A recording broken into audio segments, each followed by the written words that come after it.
Covers and conversation.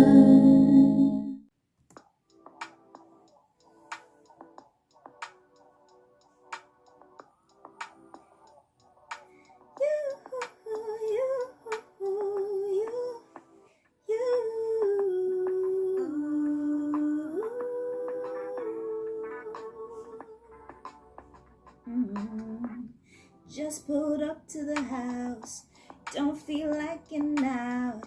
I'ma just lay back and cry at this window. I've been doing my best, taking a moment to rest, feeling stressed out. Keep it on God, I put that on God. When it gets hard, I stay on my back like no days off, so you can't go on With negativity, without jump on jealousy, my back. Cause I've been working all day. Can a nigga catch a break? Give a pretty brown girl her space. You can keep your bitter, I'ma make a better way. Hey, hey, already got the world on me. Give a pretty brown girl her space. You can keep your bitter, I'ma make a better way. Hey, hey, better way. Oh, way. Mom and Dad's eldest daughter, do I make you proud? Writing my life in lyrics, do y'all like the sound? Seeking approval constantly. When it's my truth, I wanna speak it. Don't make sense now. Put that on God. I put it on God. When it gets hard, I stay on my job like no days off, so you can go on without jump on my back. Can a nigga catch a break? Give a pretty brown girl her space. You can keep your bitter, I'ma make a better way. Hey, hey, already got the world on me. Give a pretty brown girl her space. You can keep your bitter, I'ma make a better way. Hey, hey, better way. Oh, way.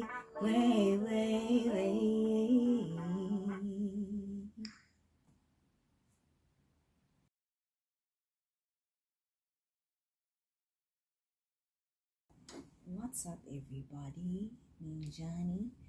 This is Unoni, Nikita, all the AKAs. Welcome to our second episode of Covers and Conversations. So this song by King Sis, it really came last minute. It's a song that I've always loved. So it came last minute as part of the list for the Covers and Conversations, right? But I resonate with it so much. So here we are. Yeah. So better and not bitter, right? So bitterness is all heart chakra work. So when your heart chakra is out of balance, there's a lot of bitterness, loneliness, dissociativeness, if that's a word. But yeah, that's heart chakra work. So if you find yourself feeling bitter and lonely and, some aggression and stuff like that, yeah, you need to work on your heart chakra. 111 as I looked up. Yeah, so I wanted to talk about the eldest daughter syndrome. Your daughter syndrome. It's a thing, and I know if I am being correct, it's almost the same thing as the only daughter syndrome. Like, we experience very similar things. So to get into the crux of it, being an eldest daughter, there is a lot of expectation on you. Yeah, a lot of expectations. Oh, look at me getting distracted by my hair. Sorry. lots and lots of expectations, and from a lot of different directions. So especially if you're the firstborn daughter and the first granddaughter and the first niece, like that's a lot of guys, that's a lot of pressure. And of course they're well-meaning, right? Because people want the best for you and all of that sort of stuff, but it's like it's a lot of weight that is put on our shoulders to show up, essentially, just to show up as the firstborn daughter, niece, and granddaughter. They say we're the practice child of the parents, right? And I believe that is so, because you watch how you are being raised and how your siblings that come after are being raised. Totally different things, right? And there is that bitterness, actually, where it's like, okay, why didn't I get this treatment? Why didn't I get to, be and experience their love and affection and presence this way, right? But it's like, in all of that, that is what makes us strong. But before strong, there is the hyper independence, because it's like you're the firstborn daughter, so you're the parentified child. It's like, especially as an adult, you're like the adult, but only when the adult's parents and so see fit. And then you're a kid again when you're all up in their face. And I don't mean that in a a bad way, but when you start to stand up for yourself and start to speak on things, then it's like, no, keep quiet, you're a child, right? So it's a very tumultuous, beautiful, strange sort of like combobulation of things, right? But for a lot of us, we struggle with it a lot. We struggle with it a lot because in that parentified situation, we find it hard to make decisions for ourselves, right? And to trust our own intuition and guidance, internal guidance, right? So I don't have a script. I'm just talking off the top of my head with these subjects. So forgive me if I'm all over the place and shit like that. So yeah, bitterness around being the firstborn daughter. I believe it comes in stages and phases in our lives depending on the things that matter to us, matter to you as a firstborn child. But yeah, I do believe we experience patches of that, at least in my case. It's not a constant thing, because there are times when I'm like, I love being a big sister because I get to set the tone, essentially, right? That's a lot of pressure as well, but you get to set the tone for the rest of your siblings. So that's where my song Blueprint comes from. As the firstborn daughter, the firstborn child, you do not have a blueprint as to how to live your life, what goes on in terms of your age group or peer sphere or something. Yeah, you don't have a blueprint for that. So that is where my song Blueprint was touching on. It's like you have the blueprint, in your heart. So it's like you're not spoon-fed in that way. Like you have to figure it out. Literally, you create the blueprint for you and your life, right? And it's hard. It's really hard, guys. It is hard, but it's also beautiful at the same time, because yin and yang, man. It's a very trying role, but a very beautiful role at that, because now you have the blueprint, so you set the tone for your siblings, not for them to follow directly and exactly after you and in the things that you are doing, but in a sense that now they have a blueprint and they can upgrade and revolutionize and evolve it into what it is that they need, right? So it makes it easier for them to move through life, because now they get to watch you and see you. I like to say this to my sisters, like, don't look up to me, just look at me, so that you can see where I make mistakes, and then you learn from that, so that you don't make the same mistakes that I make. You make your own mistakes, right? So you build on what I felt, right? You build on top of that and make it suitable and right for you as the predecessor. Is that the right word? I don't think so. But the one who comes after. Anyway. So yeah. So I am the eldest of 4 daughters. My mom, multiplied herself and upgraded herself 4 times, which is incredible. 4 is the number of like stability, foundation, and that sort of thing. So the 4 of us, we have a very a beautiful thing, a beautiful conglomerate of sisterhood. The first 2 were very close together, and the last 2 are very close together. But also, the first one, I'm very close with the little one, right? And the middle 2 are it's a very beautiful dynamic, because when one is missing, then we feel it. We feel it like heavy. It's all up in there. What else? Oh yes. When it's my truth, I want to speak. It don't make sense now. That's what the lyrics say. Guys, that is real. Because you are the parentified child, you get projections from all the directions, like literally all directions. You get projections as to what you should do, who you should be, what you should think, all of that kind of stuff. So as you grow up, it's very hard for you to hear, let alone trust, but to even hear your own voice. So it has to be like a conscious effort for you to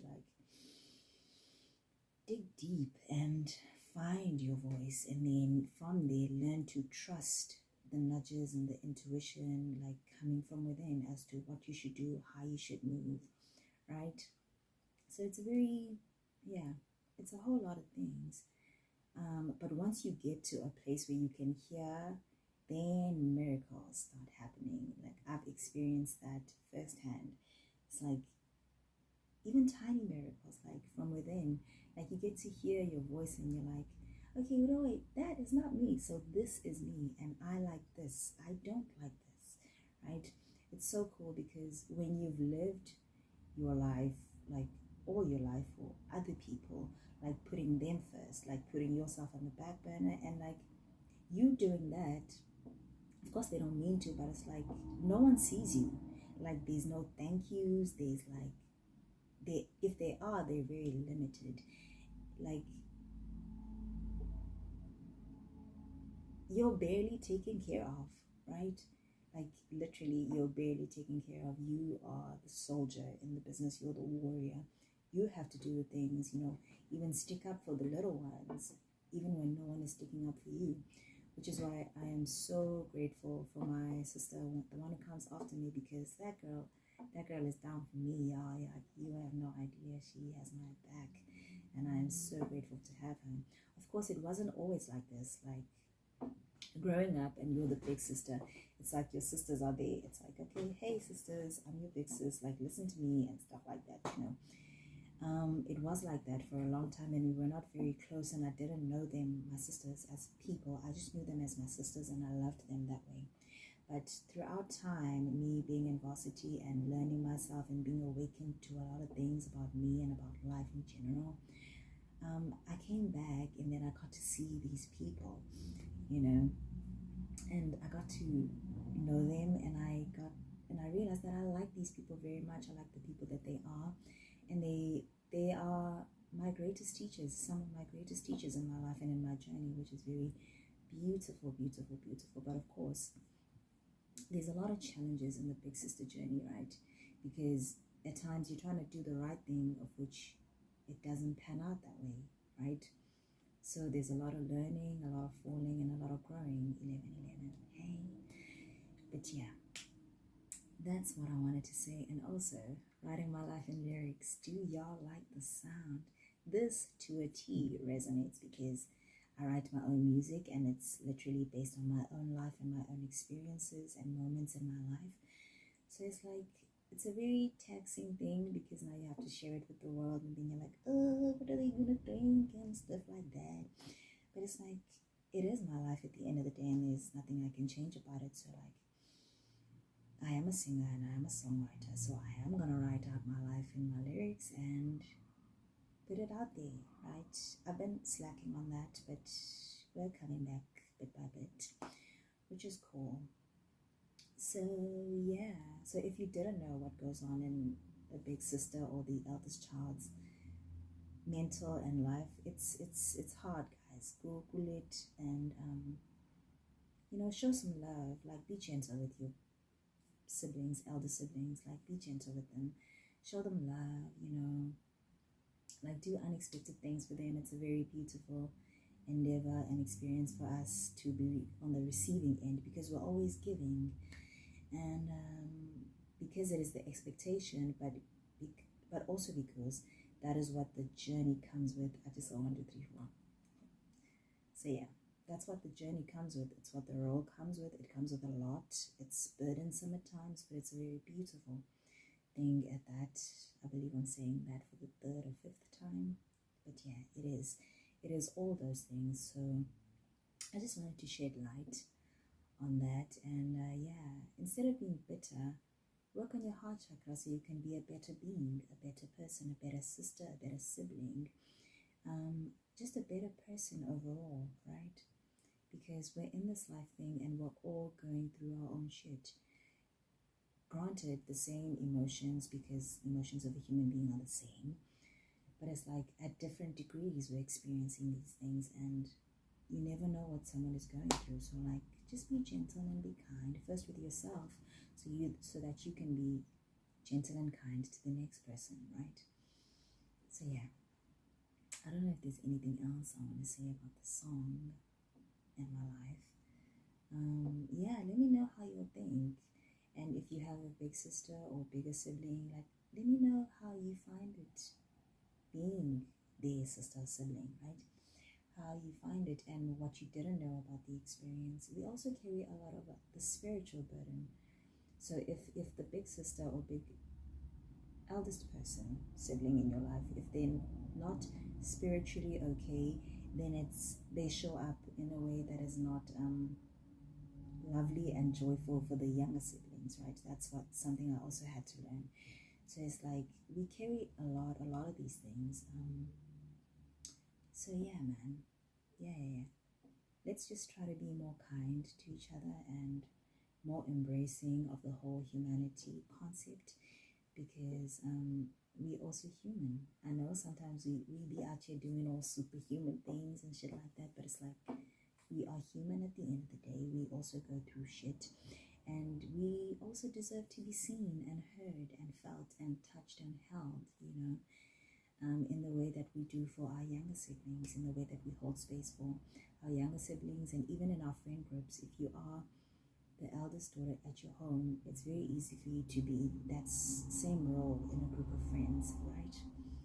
So yeah, let me know what you guys think, if you are the eldest sibling, and if you have an eldest sibling. Let me know that dynamic and how that works out for you in the comments, because this is a conversation and not a monologue. I believe that's all I had to say, for now at least. I love you deeply, deeply, deeply, deeply, and truly. I hope that you're having the day that you need today. And yeah, this is Nani signing out. I will see you in the next one. Peace, y'all.